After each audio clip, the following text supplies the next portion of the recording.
دوستو یہ بات دنیا جانتی ہے کہ عرب کی سرزمین پر ایک سے بڑھ کر ایک مجاہد پیدا ہوئے جن کی بہادری کی داستانیں آج بھی اس دنیا میں فخر سے سنائی جاتی ہے۔ لیکن عرب اور مسلم تاریخ میں جب کبھی بھی سب سے طاقتور اور بہادر مجاہد کی بات ہوگی، اس میں سب سے پہلا نام حضرت علی کرم اللہ وجہہ الکریم کا آئے گا۔ دنیا حضرت علی کے کارناموں، طاقت اور بہادری سے بخوبی واقف ہے۔ چاہے جنگ خیبر میں خیبر کے دروازے کو اپنے ایک بازو سے اکھاڑنا ہو یا یہودیوں کے سب سے بڑے جنگجو مرہب کو پچھاڑنا ہو، یہ سب حضرت علی کے طاقت کا ایک چھوٹا سا حصہ ہے۔ حضرت علی نے اپنی زندگی میں بہت سی جنگیں لڑی، جس میں سے جنگ خیبر، خندق اور بدر وہ جنگیں تھیں جس میں حضرت علی نے دشمنوں کے لشکر میں تباہی مچا کر رکھ دی اور مسلمانوں کو یک طرفہ جیت دلائی۔ اور حضرت علی کے بارے میں یہ بھی کہا جاتا ہے کہ انہیں فرق نہیں پڑتا تھا کہ ان کے سامنے کتنا بڑا لشکر یا فوج ہے، وہ ان لشکروں پر شیر کی طرح حملہ کرتے تھے، اور اسی لیے نبی کریم صلی اللہ علیہ وسلم نے انہیں شیر خدا کے لقب سے نوازا تھا۔ امام علی وہ شخصیت ہیں کہ جن کی شادی نبی کریم صلی اللہ علیہ وسلم کے لخت جگر حضرت فاطمہ الزہرا رضی اللہ تعالی عنہا سے ہوئی، اور امام علی ہی تاریخ کی وہ شخصیت ہیں کہ جن کی ولادت کعبۃ اللہ کے اندر ہوئی۔ دوستو حضرت علی کو شہید کرنے والے بدبخت کا نام عبد الرحمن ابن ملجم تھا۔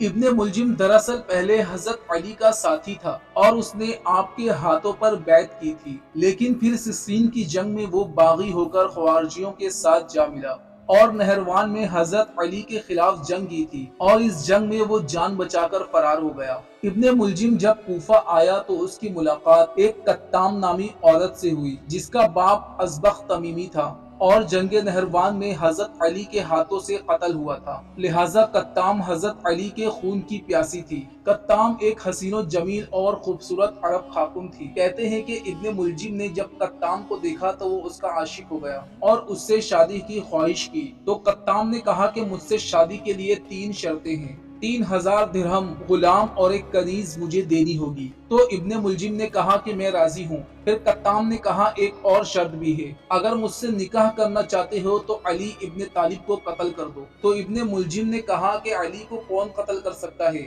وہ بہادر شہسوار اور ایک سپاہی ہے۔ پھر کتام نے کہا کہ مجھے مال نہیں چاہیے، لیکن علی کو تمہیں ضرور قتل کرنا ہوگا کیونکہ اس نے میرے باپ کو قتل کیا ہے۔ لہٰذا ابن ملجم اس سے نکاح کی خاطر اس بات پر تیار ہو گیا۔ کتام نے مزید 2 آدمی جس کا نام مردان اور شمیم تھا اسے ابن ملجم کے ساتھ بھیج دیا۔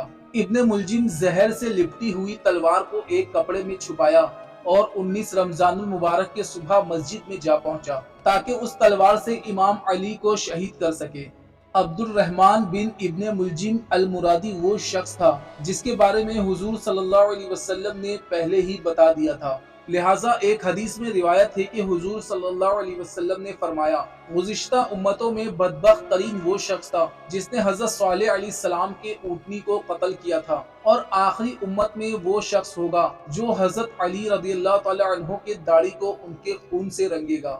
40 ہجری رمضان المبارک کا آغاز تھا۔ حضرت علی کی عمر 63 برس کی ہو گئی تھی اور آپ رمضان المبارک کی افطاری اپنے بچوں کے گھر میں فرمایا کرتے تھے اور غذا کے 3 لقموں سے زیادہ نہ کھاتے۔ ایک رات حضرت علی کے بچوں نے کم غذا کھانے کی وجہ پوچھی تو آپ نے فرمایا کہ اب کچھ وقت ہی رہ گیا ہے، خدا تعالیٰ کا امر آ پہنچا ہے اور مجھے یہ بات پسند ہے کہ اس حالت میں میرا پیٹ خالی ہو۔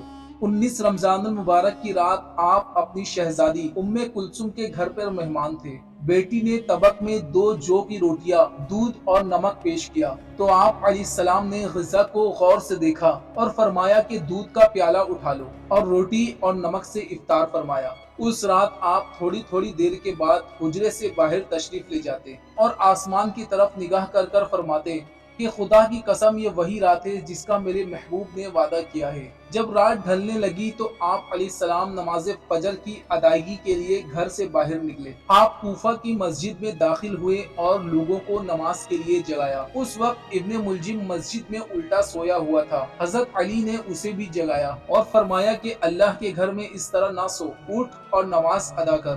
پھر حضرت علی کرم اللہ وجہہ کریم امامت کے لیے کھڑے ہوئے اور جب پہلی رکعت کے پہلے سجدے سے سر اٹھایا تو ابن ملجم ملعون نے چلا کر وار کیا اور آپ کے سر پر ایک کاری ضرب ماری۔ پھر امام نے فرمایا کہ رب کعبہ کی قسم میں کامیاب ہو گیا، اور مسجد کے محراب پر زمین پر گر پڑے۔ ابن ملجم نے بھاگنے کی کوشش کی، مسجد میں صدائیں بلند ہونے لگی اور لوگ اسے پکڑنے کے لیے اس کے پیچھے بھاگے، اور جبکہ کچھ لوگوں نے امام علیہ السلام کو سنبھالا۔ آپ کے زخم سے جیسے ہی خون کے دارے پھوٹے ویسے ہی زمین لرزا اٹھی، سمندر میں طوفان برپا ہو گیا اور مسجد کے دروازے شدت سے ٹکرانے لگے، کالی آندھیاں چلنے لگی اور ہر سمت تاریکی چھا گئی، اور ابن ملجم ملعون جو بھاگنے کی کوشش میں تھا وہ لوگوں کے ہاتھوں چڑھ گیا اور اسے مسجد میں پیش کیا گیا۔ پھر امام علیہ السلام نے جب اپنی آنکھیں کھولی تو ابن ملجم کو دیکھا کہ اس کی ہاتھیں بندھی ہوئی تھی اور اس کے گلے پر شمشیر رکھی ہوئی تھی، تو آپ نے کمزور آواز سے اور مہربانی سے فرمایا کہ اے مرد، تو نے بہت بڑا گناہ کیا ہے، تو نے ایک بہت گھنونا عمل انجام دیا ہے۔ کیا میں تمہارے لیے برا امام تھا کہ تم نے مجھے یہ بدلہ دیا ہے؟ کیا میں تمہارے ساتھ مہربان نہ تھا اور تمہیں دوسروں پر ترجیح نہ دیتا تھا، اور کیا تیرے اوپر احسان نہیں کرتا تھا؟ زخمی حالت میں امام علیہ السلام کو گھر لایا گیا۔ امام حسن نے آپ کے سامنے دودھ کا پیالہ پیش کیا تو آپ نے فرمایا کہ اے میرے بیٹے، جاؤ اور پہلے قیدی کو پلاؤ۔ پھر آپ نے اپنے فرزند کے طرف رخ کر اس ملعون کے حق میں سفارش فرمائی کہ اے میرے بیٹے، اپنے قیدی کے ساتھ مہربانی سے پیش آؤ اور اس کے ساتھ نیکی، شفقت اور رحم دلی سے سلوک کرو، اور اگر میں دنیا سے چلا گیا تو اس کا قصاص کرو اور اسے ایک ضرب میں قتل کر دو، اسے آگ میں نہ جلاؤ اور اس کے اعضاء مت کاٹو۔ جناب حنفیہ فرماتے ہیں کہ 20 رمضان المبارک کی رات ہم نے اپنے بابا جان کے ساتھ جاگ کر گزاری۔ زہر کے اثرات پورے جسم پر پھیل چکے تھے۔ آپ علیہ السلام نماز میں مشغول رہے اور وصیتیں کرتے رہے۔